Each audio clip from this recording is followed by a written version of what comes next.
Hello বন্ধুরা, আজকে আমি আপনাদের সামনে প্রথমবারের মতো M10 নিউয়েস্ট বিটি ওয়্যারলেস হেডফোন সম্পর্কে রিভিউ দেখাবো।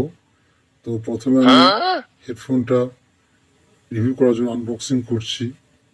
তো দেখি, ও প্যাকেট ডিভাইসটা খুলতে হচ্ছে। খোলা হলো।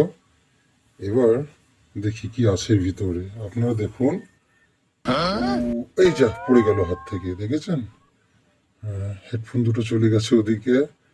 তো ডিব্বাটা খুলতে मजा হবে, आया। দেখা যাক। और मैं ये जो খুব मजा है সুন্দর লাগছে মনে হচ্ছে, हिंदुस्तान के हर দেখুন व्यक्ति को देना আপনারা। चाहता हूं। হ্যাঁ, এবার দেখি বক্সের মধ্যে আর কি আছে। ও আচ্ছা আচ্ছা, ডেটা কেবলটা আছে, চার্জার ডেটা কেবল একটা। আর কি আছে দেখা যাক। ও আচ্ছা, একটা গাইডলাইন বুক। আচ্ছা, খুব ভালো। দেখা যাক এবার হেডফোনটা কেমন আছে, দেখবো।